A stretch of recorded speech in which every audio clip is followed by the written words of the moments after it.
आज हम 9th class की यूनिट 2 के एक्सरसाइज के शॉर्ट आंसर क्वेश्चन नंबर 2.6 के बारे में आज हम पढ़ेंगे। 2.6, 2.7 और 2.8।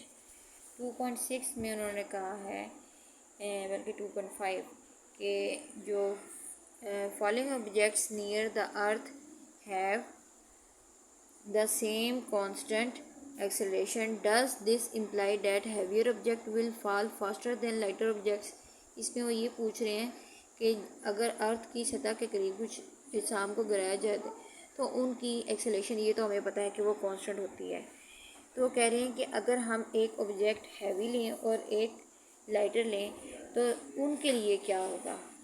तो वो भी, इसका जवाब है कि वो भी एक ही स्पीड के साथ, एक ही सेम एक्सेलेरेशन के साथ नीचे आएंगे। अगर हम हवा की जो रेजिस्टेंस है, एयर रेजिस्टेंस, उसको अगर हम नज़रअंदाज ना करें तो ठीक है। यानी एयर रेजिस्टेंस की वजह से क्या होता है कि जो लाइटर ऑब्जेक्ट होते हैं वो लेट पहुंचते हैं और जो हैवियर ऑब्जेक्ट्स हैं वो जल्दी पहुंच जाते हैं। अगर हम इसको एयर रेजिस्टेंस को नेगलेक्ट कर दें तो एक्सेलरेशन जो है उसकी वैल्यू कांस्टेंट है 9.8 मीटर्स पर सेकंड स्क्वायर। वो हैवी और लाइटर ऑब्जेक्ट सब के लिए सेम है। यानी कि ये इस सूरत में कि अगर आप फ्रिक्शन को नज़रअंदाज कर दें, वैसे तो फ्रिक्शन जो है उसकी वजह से जो है लाइटर ऑब्जेक्ट्स जो हैं वो लेट पहुँचते हैं और हैवियर ऑब्जेक्ट्स जल्दी ज़मीन पर पहुँच जाते हैं।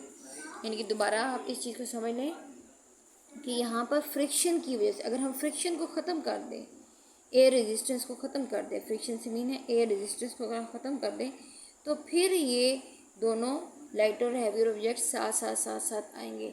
लेकिन होता क्या है एक्चुअली कि जो लाइटर ऑब्जेक्ट्स हैं वो लेट आते हैं और हैवियर ऑब्जेक्ट्स जल्दी पहुँच जाते हैं, only due to air resistance. 2.6 है the vector quantities are sometimes written in scalar notation, not boldface. How is the direction indicated? 2.6 का है कि अगर हम वेक्टर्स को समटाइम जो है वो स्केलर नोटेशन में लिखते हैं और यानी कि मोटा करके नहीं लिखते, और तो फिर इस सूरत में हम डायरेक्शन को कैसे जो है रिप्रेजेंट करते हैं। तो अगर इसका एक जवाब है कि अगर कोई भी बॉडी यूनिफॉर्म यानी कि लीनियर रोड पे यानी सीधी रोड पर जो है वो अगर चल रही होगी, खत मुस्तकीम स्ट्रेट लाइन पर मूव कर रही होगी तो इसकी डायरेक्शन चेंज नहीं होती। इस सूरत हाल में तमाम वेक्टर मकदारों की स्केलर मकदारों की तरह नुमाइंदगी की जाती है। यानी कि ये सिर्फ उसी सूरत में होगा कि जब कोई बॉडी जो है वो स्ट्रेट लाइन पर मूव कर रही होगी, यानी कि उसकी डायरेक्शन भी चेंज नहीं होगी और यूनिफॉर्मली वो मूव कर रही होगी, तो फिर हम उस वेक्टर को हम स्केलर की तरह लिख सकते हैं। आगे 2.7 है a body is moving with uniform speed, will its velocity be uniform. वो कह रहे हैं कि एक बॉडी यूनिफॉर्म स्पीड से मूव कर रही है, will its velocity be uniform, give reason. वो कह रहे हैं कि अगर एक बॉडी की स्पीड जो है वो यूनिफॉर्म है तो क्या उसकी वेलोसिटी भी यूनिफॉर्म होगी। एक रीज़न दे के आपने इसको समझाना है। ये आप इस तरह देख लें कि जब भी कोई बॉडी जो है वो यूनिफॉर्म स्पीड से हरकत कर रही हो तो इसकी वेलोसिटी जो है वो यूनिफॉर्म हो सकती है या नहीं भी हो सकती, यानी दोनों हो सकती हैं, हो भी सकती है और नहीं भी हो सकती है।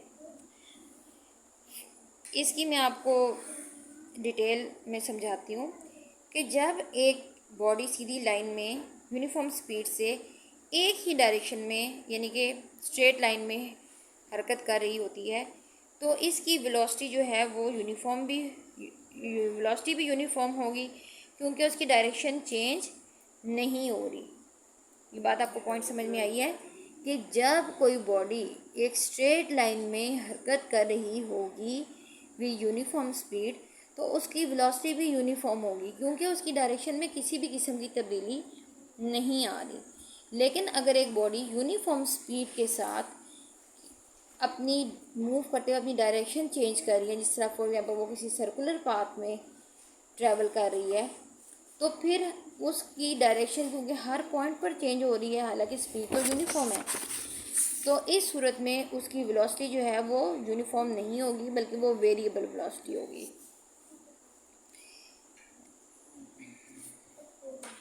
अगर आपको अच्छा जी, ये फिर क्या है कि नेक्स्ट है 2.8, is it possible for a body to have acceleration when moving with number 1 constant velocity and constant speed.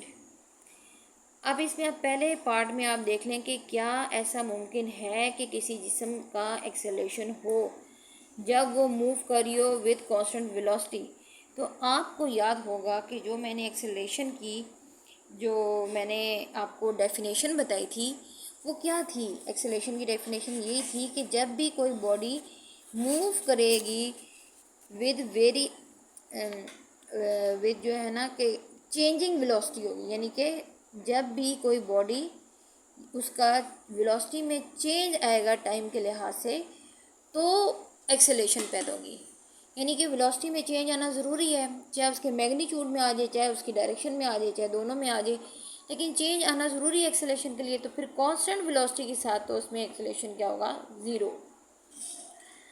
और कांस्टेंट स्पीड की बात कर रहे हैं, तो कांस्टेंट स्पीड के साथ अगर वो चल रहा है तो स्पीड तो कांस्टेंट हो सकती है, लेकिन अगर उसकी डायरेक्शन जो है वो चेंज हो रही है तो फिर ऑब्वियसली उसमें एक्सेलरेशन पैदा हो सकते हैं। यहाँ पर कांस्टेंट स्पीड की बात की गई है। कांस्टेंट स्पीड के साथ कोई मसला नहीं है, यानी कि उसका मैग्नीट्यूड सेम रह सकता है, लेकिन अगर उसकी डायरेक्शन चेंज हो रही है तो फिर उसकी डायरेक्शन जो है वो भी फिर उसमें एक्सेलरेशन पैदा हो सकती है उस ऑब्जेक्ट में, ठीक है। यानी डायरेक्शन का चेंज होना फिर ज़रूरी है, स्पीड चाहे कांस्टेंट ही ना हो जाए। लेकिन एक्सेलरेशन के लिए ये शर्त है कि वेलोसिटी में चेंज आना ज़रूरी है, वेलोसिटी में चेंज आना ज़रूरी है। वेलोसिटी में चेंज होगा तो अब वो वेलोसिटी के मैग्नीट्यूड में भी चेंज हो सकता है, उसकी डायरेक्शन में भी चेंज हो सकता है, या फिर दोनों तरह से चेंज हो सकता है, तो एक्सेलरेशन होगी। और कांस्टेंट स्पीड में क्या होगा? कांस्टेंट स्पीड में स्पीड तो बेशक कांस्टेंट रहे, लेकिन अगर उसकी डायरेक्शन वो ऑब्जेक्ट चेंज कर रहा है तो तब भी वही वेलोसिटी वाली बात है कि एक्सेलरेशन पैदा हो सकती है।